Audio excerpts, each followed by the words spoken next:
Today we're going to be talking about Libertarian Judaism's stance on drugs, and it'll largely focus on the religious aspects because the political are completely predictable. Rabbis have an utterly straightforward view on drugs, and that's that you shouldn't use drugs. The true teetotalers, who include tobacco and alcohol in the category of drugs, they have a valid stance, as sobriety is certainly defensible. But the problems come when rabbis start making distinctions between drugs without sufficient knowledge of the subject.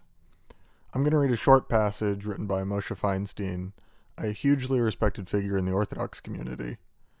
For those interested in looking into the topic further, this is from Igros Moshe, Yoreh Da'ah 335, and it's a regularly quoted passage on the issue of drugs in Judaism. This is a loose translation that I'm taking from Sefaria.org, but I've made some changes too for the sake of clarity. Quote, "It is obviously forbidden to smoke marijuana, as this violates many basic laws of our Torah. First of all, it physically injures the person. Even if there are people who are not physically affected by this, it mentally affects the person, as it destroys his mind and prevents him from understanding things properly. This is a terrible thing, since not only can the individual not properly study Torah, he also cannot pray and properly perform mitzvahs, since doing them mindlessly is considered as if they were not done at all. Furthermore, he is creating within himself a very strong desire, which is much stronger than the desire to eat, etc., which are necessary for a person to live. There are many that cannot control and withstand this desire. This is a very grave prohibition, as we find that a wayward and rebellious son is killed, as in Deuteronomy 21:18, for creating within himself a very strong desire, even though it is to eat kosher food. How much more so is it forbidden for a person to bring himself an even greater desire, especially for something that a person does not need at all?" Unquote. This argument has a few facets worth addressing. I'll address the focus on marijuana, physical damage, mental damage, and addiction. Anyone who has used drugs, or known people who use drugs, alcohol and tobacco included, knows that the substance and the user matter for the outcome. Someone can throw their life away over marijuana, or they can, albeit amazingly, come back from meth use seemingly unaffected. Drugs exist along a wide spectrum, and so do people's personalities and brain chemistries. Marijuana, while certainly habitual, is not chemically addictive, the way the nicotine in tobacco is. There are people who use a potentially addictive drug once, only to lose interest in it completely, and there are other people who use that drug once and chase it till the day they die. And this isn't to say it's all a wash, so we should just refuse to make distinctions. The differences demonstrate the real issues at play, which are self-knowledge and personal responsibility. These two things affect the other three pieces of Moshe Feinstein's argument that I'll address. Physical damage is hugely dependent on the actual drugs. So, things like marijuana or light alcohol use not only seem to not really hurt, even though they might have side effects, but they actually seem to have benefits. These aren't huge, and at best it's probably neutral physically, but light alcohol use has shown to help heart health, and light marijuana use has anti-inflammatory effects and other things like that. Then you start getting to the damaging, or more damaging, at the very least, drugs, and where cigarettes will, at least potentially, start to cause problems for a person, so they're increasing their likelihood for some cancers if they're susceptible to those especially. And then you get to the genuinely damaging things that are rather extreme, like meth that can make your teeth rot out of your mouth. There's very little to justify those in Jewish tradition. The idea of doing that much damage to your body is inconceivable. So, the way they're being used today, it's nearly impossible to justify them. I've never heard anything even close to something that could, so we'll see. And that's concerning personal use, not legality. And then you get to mental damage.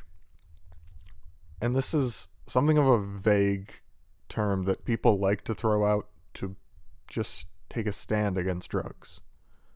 I don't know how something can mentally damage you short of trauma. if we want to say that something actually destroys your brain, there is some evidence of this for the laboratory-made party drugs and all the random drugs that pop up in ex-Soviet republics, where these are hugely damaging and some can take portions of your brain. But that's about it. Saying that alcohol mentally damages you even is a weak argument. And unless you use it to extremity where you would be blacking out, I'm not sure how it's mentally damaging. If they mean that this is just not a good way to think, that's fine, but there are lots of beliefs people have that are also not good ways to think.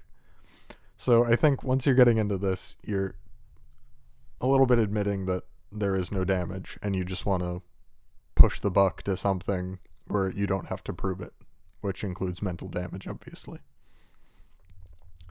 And lastly, the addiction element of this. We really need to drill down on addiction, because addiction is not the same as habit, and we often conflate these things, colloquially. So you can have a drug like marijuana that you will have people who smoke it every night before bed and they use it to get to sleep. And they will be habituated to the drug.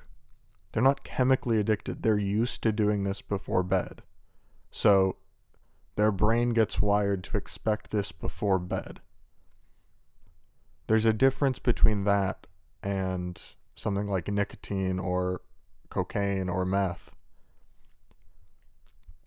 And these are chemically addictive. Your brain develops a dependency. This isn't a habit you've built in by repetition. So once you're saying this is a feature of drugs, is addiction, we're not really using the term correctly, and that's just not helpful. We need to really be accurate in this stuff, or we're going to come out with faulty analysis, as I believe has been done. And we can largely fix that by focusing on the right things. So let's try. With so many personal factors being relevant, we really need to stop making blanket assertions. As with other personal issues, we should do our best to inform people while knowing that some portion of those people will not live up to the ideals that either we have or they themselves have. Realizing you have an addictive personality should obviously not be met with a prison sentence, but it also shouldn't be seen as a religious failure. If someone develops an addiction that negatively affects other parts of their life, it should obviously be addressed. Treating drug use as a moral failure only shows an ignorance of the subject matter. Judaism is concerned with actual harm done to the body, and social harms should also get some consideration. It's not unimportant. A glass of wine with dinner can make the night more enjoyable, and no one can reasonably claim that that glass of wine will destroy your liver. Having a handle of whiskey with dinner signals a problem.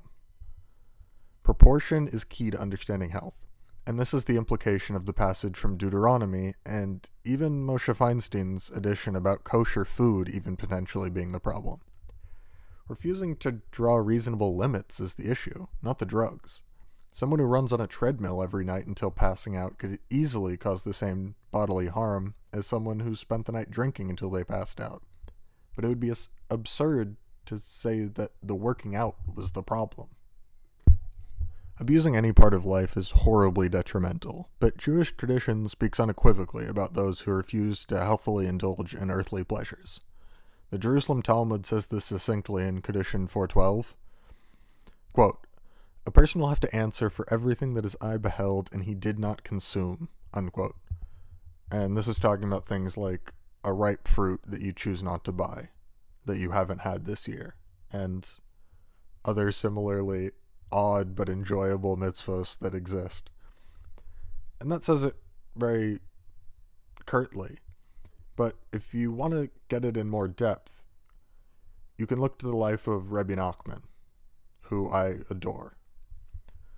For anyone who doesn't know, Rebbe Nachman was the great-grandson of the Baal Shem Tov, who would become the founder of Hasidism.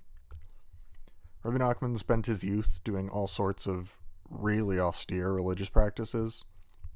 So he would fast for extended periods, he would plunge himself into freezing water, and other similar things that he thought were what God wanted of him, and this is how to get close to God.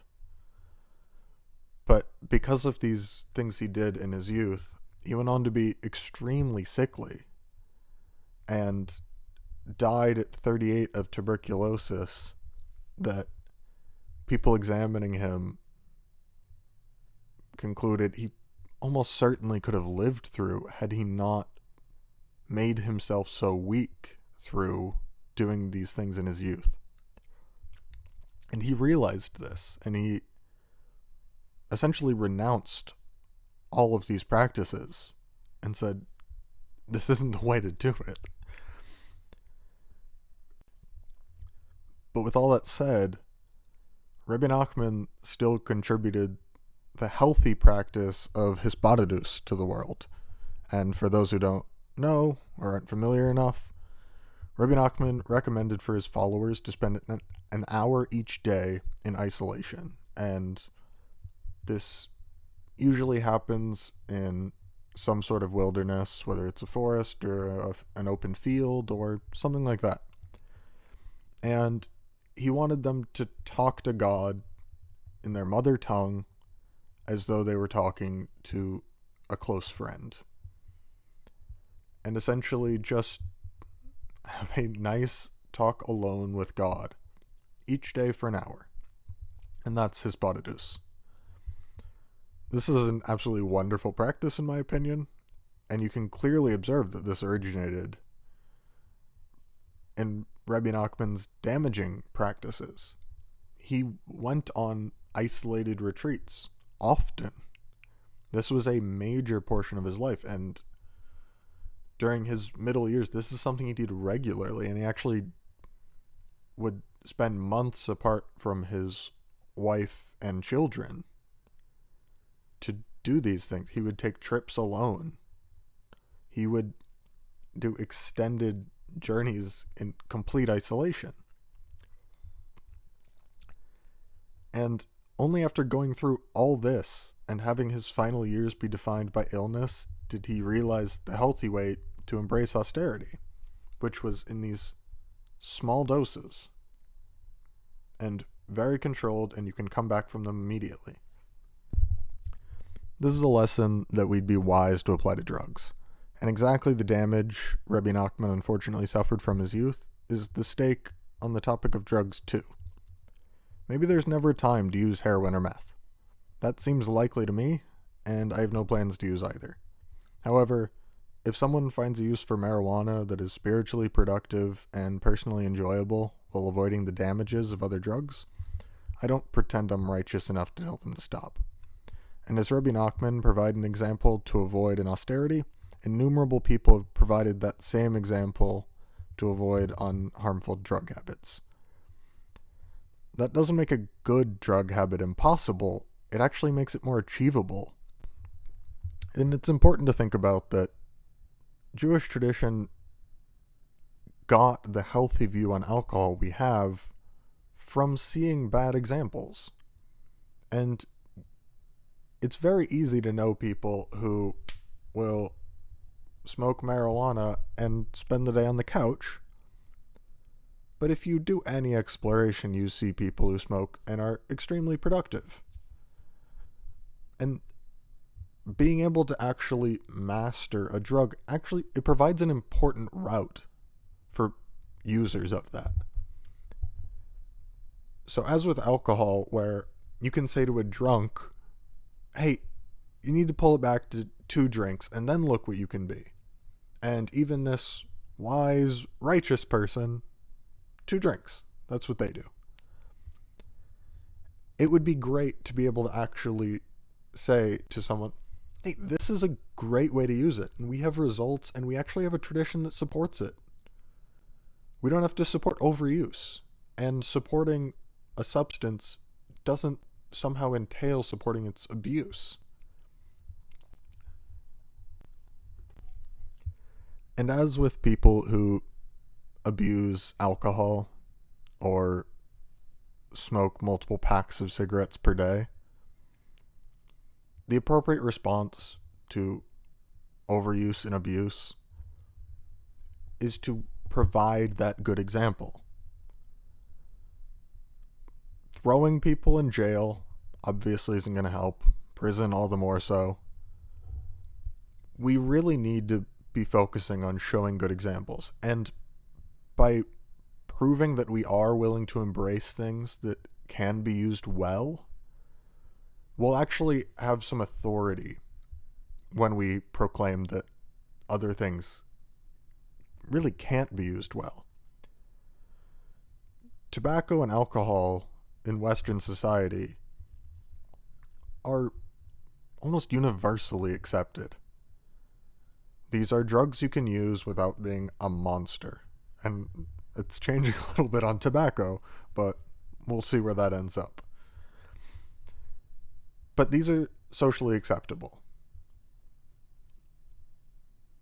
And when you have those two, which are not terribly safe, these are damaging drugs. These are not great substances to have legal. We have these, and then something like marijuana pops into real public use.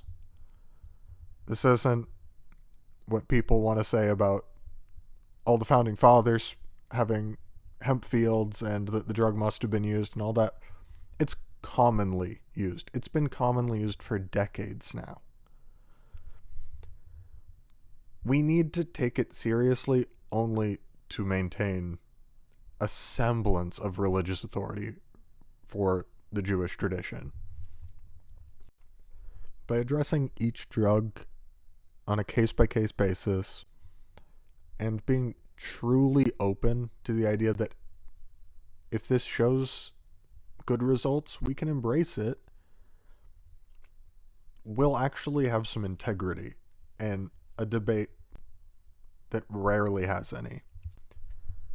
You have the libertarian types who think marijuana is the prime issue of libertarianism, where they have their first topic that they'll bring up in any circumstance be drug legalization.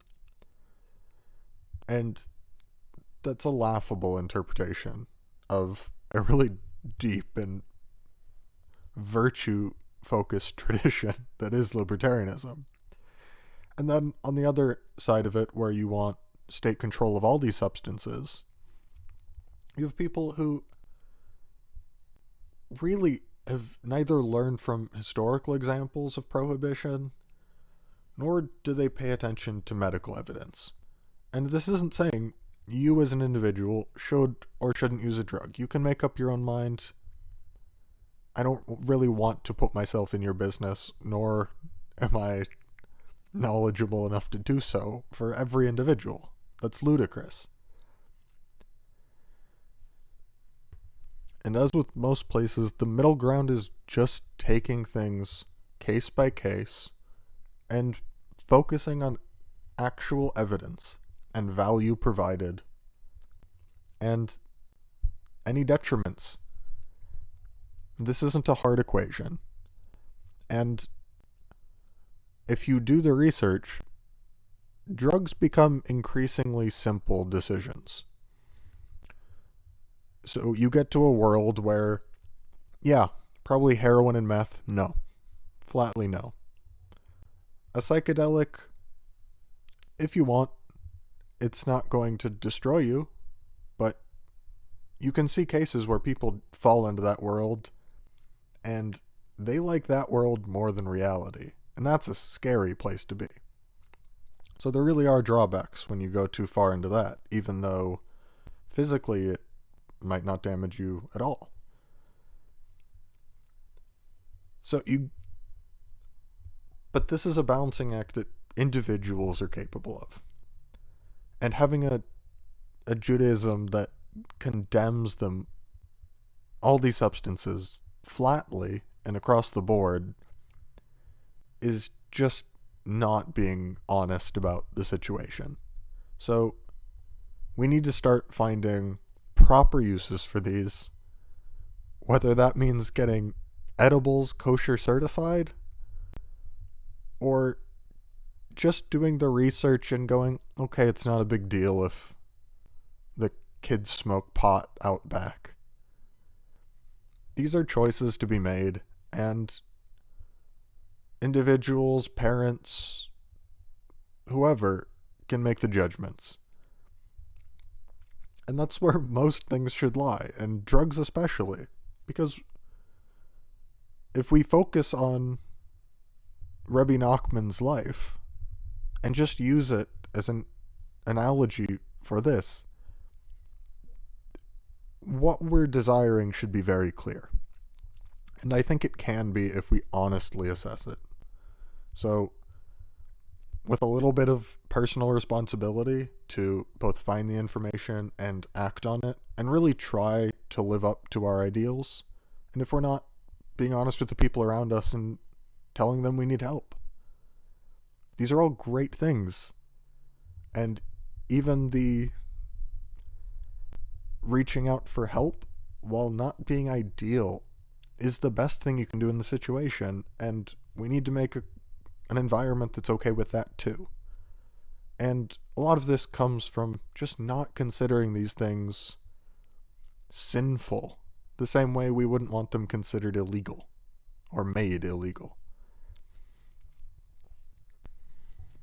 So hopefully you found this interesting, and I'm hoping more things like this will be made where it will be focusing on the religious angle. I'm going to try to bring this in a bit more. So tell me what you think. Thanks. And if you're interested in the ideas I'm discussing, find more on our own website, libertarianjudaism.com, or on our Patreon page at patreon.com/libertarianjudaism. Thanks for listening. Bye.